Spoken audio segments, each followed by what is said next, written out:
Hello everyone and welcome to the One Stop Co-op Shop. Today I'm going to do a solo playthrough of Martians, a story of civilization. This game can be played in many different ways. You can play it cooperatively, competitively, semi-cooperatively, or solo. And I'm doing the cooperative, fully cooperative version. This means that I'm sharing all resources, but everything on our boards are our own. So our corporation boards are our own, but all money and all of the different resources that we get during the game are all going to be shared. Okay? If you'd like to see how to set up the game, as well as a little bit about all the action spots, because this is generally a worker placement game, feel free to continue to watch this. Otherwise, if you want to just jump right to the playthrough, check the next video below to see how the playthrough goes. Thanks so much for watching. For this playthrough, I chose to do force field as our scenario. There's a total of 14 or so different scenarios if you get the Kickstarter version, which is what I have. I could do a lot of other more interesting ones, but I think I want to show you how to play the base game, and this is going to be the best way to do that. It's the scenario has minimal effect on the board, and this way you can see how to play the game normally, and then the scenarios can change things as you play the game. So that's how I'm going to do it. So let's read you what the force field is all about. The experiments that have been conducted at the Washington University in Seattle for years, involving using a sphere of charged plasma to surround objects with a field protecting them from cosmic radiation and certain particles without the use of physical shields, have yielded interesting results. And now the agency wants to test the new solutions at all costs here on Mars. The necessary equipment has been delivered in the last batch and quickly installed. It has one serious flaw: its energy demand. However, the benefit of the added protection for the astronauts in the working zones seems to be worth it. Our goal is many force field generators need a lot of testing during the everyday activities, which requires the corporations to increase their energy output. So now we get into how we set up the game. For preparations, there's nothing that we need to do. Altered rules. When a solar flare event is resolved, each player may ignore its effect, not remove their action markers on the board, by spending one energy marker. Then the players who did it may place one of their round markers on the gray field on the scenario card, which indicates a successful test of the generator. In addition to the solar flare events, remove one energy marker from the RTG.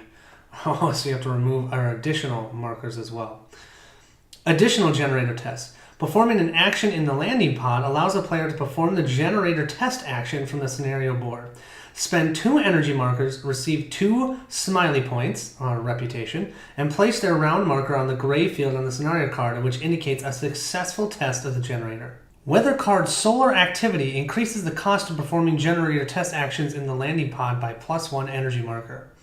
And we have to do, because we're doing a 1 to 2 player, 4 tests. So we're going to have to fill 4 of those spots on this board. So that's one of our requirements for this game.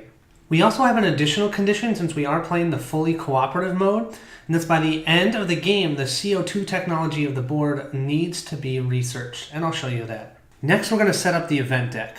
Now, something that you should know that's never said in the rules, and I figured this out thanks to Ant Lab Games. Some of these event cards have a little 0 on them, way up, way in this corner, right there. Do you see that? That means that this is a event that you should use for any of the scenarios that have a 0 on it. Okay? So all of these event cards have 0s. Some of the events are going to have numbers on them like this one. This one says 5. Don't use those. So break out all of the 0 event ones. Okay, so these are all the 0 events, not the numbered events. And then what you're supposed to do is you're supposed to grab 2 of each for each level, because there's going to be 4 cycles in the game, and you'll have 2 events per round, except for the first round. The first round you only have 1. So they still tell you to grab 2. I'm just going to grab 1 because it doesn't seem to make any sense to me. So I'm going to grab 2 4s, 2 3s, 2 2s, and 1 1. And I'll choose randomly from all of the 0 level events. There are 3 types of assistants in this game: botanist, scientist, and geologist. You're going to grab however many players there are, that amount of those types. So I've got 2 botanists, 2 scientists, and 2 geologists. I'm going to shuffle these up and grab 4 random ones, and they're going to be available to us at the beginning of the game. And then after each cycle is completed, we'll add in another one of these. Okay, so After 2 cycles, we'll be able to have all of these available to us, but not right away. These blue cards are going to be your experts. Here you've got tons of different ones, especially if you have the Kickstarter version, there's tons of different ones. And you're going to grab 4 of those and put them out, just like before with the experts. And you can recruit them if you would like. And then after each cycle, you'll place 1 additional one in available to the supply. So I'm going to grab 4 random ones of these and put them out on the board. This is the Moxie Generator. This is going to generate oxygen for us. That is very important because if you do not have enough oxygen at the end of the round, you're going to have colonists die. So how this works is, first of all, in a 2-player game, you're going to use one of these unavailability tokens. That means that you can never put a worker there ever. So that is always going to be there for a 2-player. For 3 and 4-player, you'll take these off. This is going to tell you how much time it takes to do this action. In this game, you're going to have time and you're going to have action markers that you're going to be using. Each round, you'll have 3 time. This action takes 1 time. And what I'm going to do is I'll place one of my workers here. And then I have to use up 1 of my time, plus this means 1 energy. I need to give up 1 energy. I then can remove one of the oxygen needs that our colony needs and score 2 happy points. So that is the Moxie Generator 3. Here we have the hospital. The hospital starts under construction. What that means is we can't place any worker here until we actually finish building this specific hospital, okay? Once we build it, we can remove this token and we can place a worker here. However, there's still going to be this upgrade token, and we can place a worker there after we have built it, but that takes an additional time. So normally going to the hospital takes 1 time. But if I went here, it would actually take me 2 time. 1 for here and 1 for that spot. We can upgrade by doing another build action to upgrade this spot. But to start with, we can't even go to the hospital until we finish building it. And this takes 1 time, 1 energy, 1 supply, and 1 fresh water. Not dirty ice, but fresh water. And then that gives you 1 of these hospital tokens, or I should say, I don't even know what they're called, healing tokens. And you can use that to get rid of disease that's inside of your colony. Here we have the water treatment plant. Here, it also starts just like the hospital, unavailable to us. We have to first build it, and then we can upgrade it if we want. Once we build it, we can place a worker here, and then use up 1 time and 1 energy and 1 dirty ice to create 2 fresh water tokens. They look kind of cool. They're right here. So we can create 2 of those, and we're going to have to use those to make those hospital tokens, or those healing tokens. Here we have the educational center. In this spot, we once again have to first build it to be able to use it. Once we do that, though, we can place a worker here, and for no time, it does not take any time, which is key, okay? Most actions take time, but this one doesn't. So I can place my worker here and just spend $2, and then I can recruit either an expert or an assistant. Okay, and your board can hold 2 experts and 2 assistants. So you can place people here without having to use time. Awesome. Here we have the excavation action. So if you're playing with 2 players, you have 2 spots that are available to you right away. No upgrades or no building needed. If you're playing with 3 players, you remove one of these. 4 players, you remove one of these. What you're going to do here is you can put one of your workers here, spend 1 time and 1 energy, and then you can excavate up to 2 resources. The resources that you're going to be excavating are regolith and dirty ice. And regolith I think of as kind of like Mars dirt. Now, when you're here and put your action marker here, you can spend an additional time to use this action. And for every regolith or dirt Mars that you pull out and excavate, you can draw from this deck. And this deck will have special resources that you can use to sell back to Earth and get money. And that's one of the only ways to make money in this game. But then that would mean that I would put 1 action marker here and spend 2 out of the 3 of my time to do that. And if I actually excavated only dirty ice, then even if I spent a time here, I wouldn't get to look into this deck at all. So you got to make sure you're getting regolith to make that worth it. So here we have the land of Mars. And we have our little rover, and so whenever you do that excavation action, you're going to move this rover, and then whatever spots that you have here, you can collect the goods that are there, or the resources that are there, to the maximum of 2 unless you upgrade it. So like this one, I can get 2 regolith and 1 dirty ice, but I only can collect 2, so I can decide if I want to do 1 regolith and 1 dirty ice, or 2 regolith and no dirty ice. So then I would move this guy here, and then I'd reveal all the tiles that are next to it. So I'd reveal this one. And then we're going to move this along, collecting more resources. You can also just obtain the resources where the rover is. So I could just get 2 dirty ice or 1 regolith, or a combination. But then I always have to move him once, and I always have to move him towards the far corner, because it needs to be able to reveal new tiles. Now, if you got the Kickstarter version, you got another set of tiles that has a little bit of a different back. It's kind of hard to see. It might be hard to tell there's a difference. These are used for the expansion board that's used for the scenario that has a number 5 on it. And they've got different types of items that are on there. So you see this is like a yellow item versus it being regolith and dirty ice. Don't get confused and use these instead of the basic ones. And you'll be able to tell by the different color on the back. Okay? Just wanted to show that. Here we have the RTG. The RTG, at any point, you can give up 1 happy face to just grab 1 energy from this. And how you set that up is you do 2 energy times the amount of players. So since I'm having 2 players, I have 4 energy in here. Here's the thing. I'm not going to try and pull any from here because of that solar field, my scenario that I'm using. There's a good chance I'm going to lose some of this. And I don't have any here when I'm supposed to lose some. I lose the game.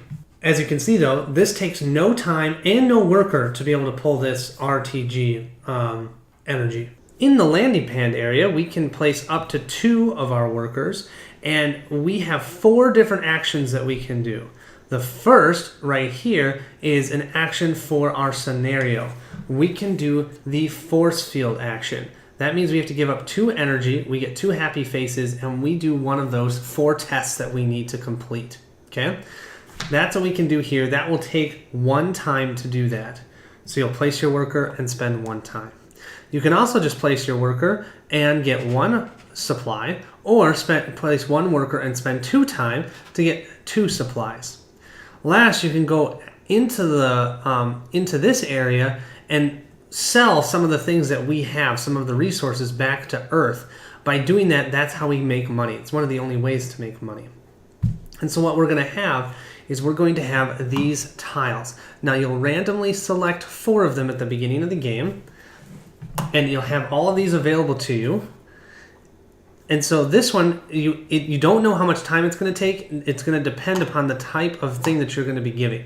So if I gave a yellow resource to Earth, it takes me 2 time to transmit that over to Earth, but then I get $10. So I would place my guy here, spend 2 time, take this tile, give up that resource, and I get $10. Or we get $10 since we're playing cooperatively.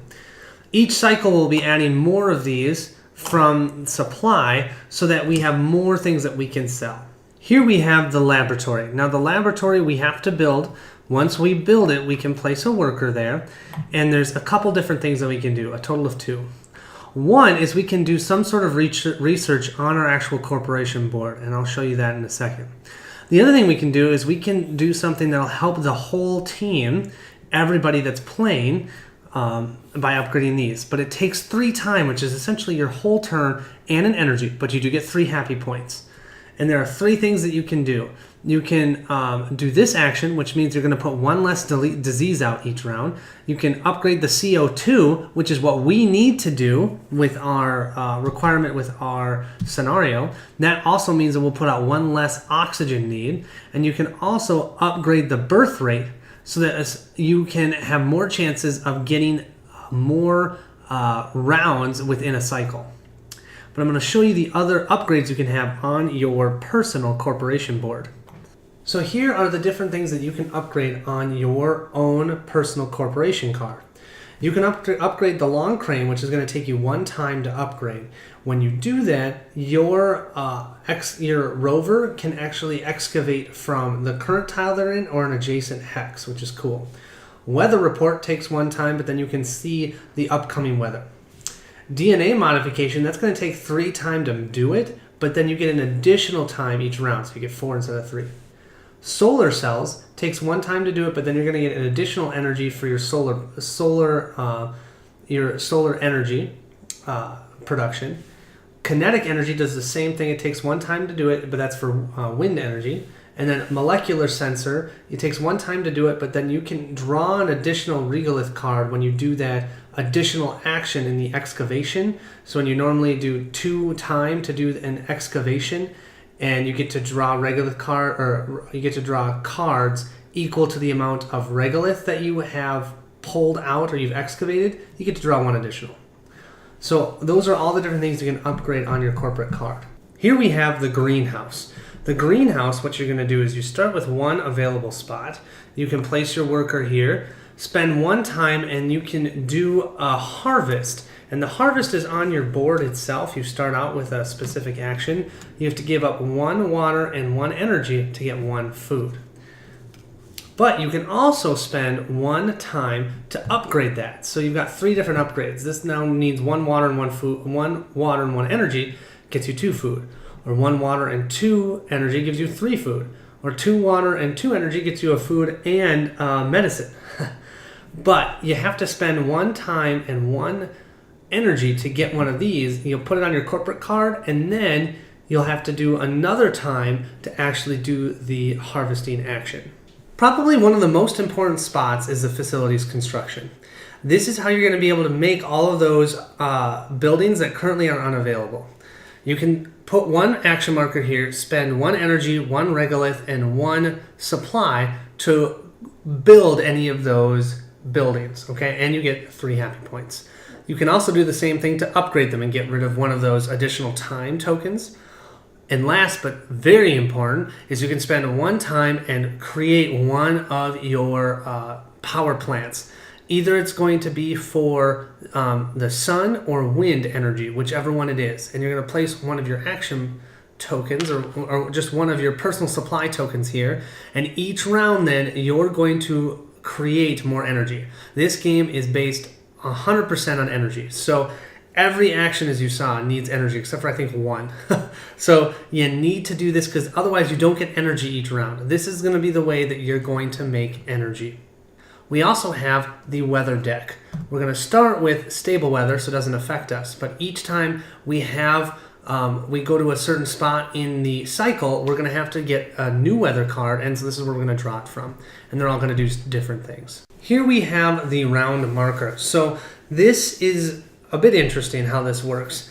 We have this is 1 cycle, is 3 rounds. However, if ever we can increase the birth rate, we can get a 4th round.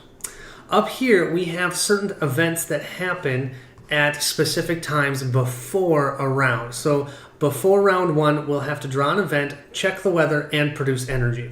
And then the same thing at round 3. And what we're going to be doing is we have our colonist tokens. We each have 3 of them with the opportunity of getting 4. And we're going to do our using up our time and our action markers. And then we're going to put our colonist here to say that we're done with our turn.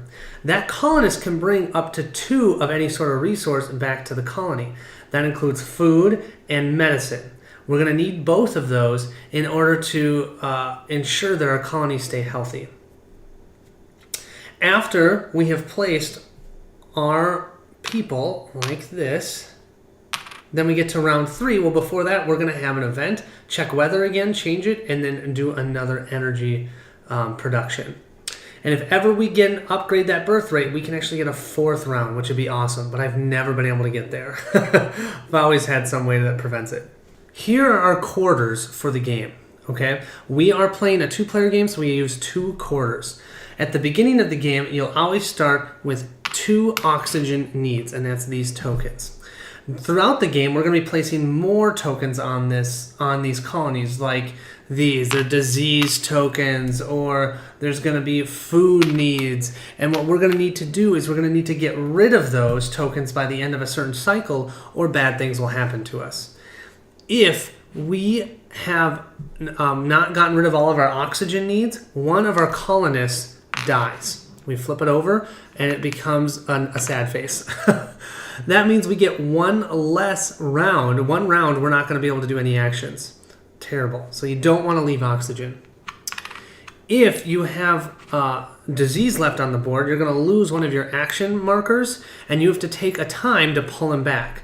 But that time action, you can only pull one guy back. So let's say I had 2 of mine stuck there. I'd have to take 2 of my 3 time actions just to get my workers back. Not good. Not good at all. So that is the disease tokens.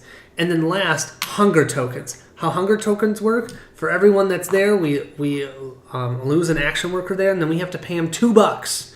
We have to pay him $2 to get them back. So if I needed both of those back, I'd take $4 to bring them back. But that doesn't take time, just so you know that.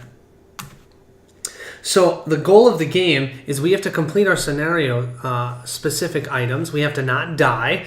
And then we also have to, at the end of that 4th cycle, we have to make sure this is totally clear of tokens. If it's not, if we have any sort of need of disease or hunger or oxygen, we lose the game. And each time that you clear one of those, you get some sort of happy faces. You get points. In the co-op mode, the points don't really matter. I'm going to be honest. I'm probably just not going to even track the points because I don't think it's worth it. I'm going to forget about it, and there's no need to. You could do that maybe and compare scores if you play a different game, but if you play with a different amount of people, you're gonna have the points be totally different too. So the only thing in the co-op mode that the points help with is pulling energy out of the RTG, and I'm planning on not pulling any energy out of there. So whatever. Last thing to mention is our starting supplies that we have. We start with 10 energy, 5 money because of the player count, same with the energy, and 2 supply. So if you think about it, for energy is 5 energy per player. So if you play with 3, you're going to have 15. Supply, same, you're going to have 1 supply per player. How money works is kind of weird. First player receives 2 money, second player receives 3 money, third player receives 4 money, and fourth player receives 5 money. So you're going to actually have money, you're going to have more and more money the more players that you have. So in a 2-player game, the first player receives 2, the second player receives 3, that's 5. And all of this is shared resources. So we have all 5 of these money and all this energy and supply available to both of our corporations. And that, my friends, is how you set up Martians, a story of civilization. There's a lot to this. There's a lot to this game. I've only scratched the surface, but I want to show you guys that surface, and hopefully you guys might be excited enough, just like me, to get this game, because I do think it's great, but it doesn't have the greatest reviews on Board Game Geek because the rules are pretty terrible. So that's why I went into this detailed how to set up the game. I wanted to make sure that you have a good spot that you can learn of how to set up the game, and then you can watch it and see if it's for you. But anyways, thank you so much for watching, and I hope you enjoy, and I hope you watch the playthrough. Thank you.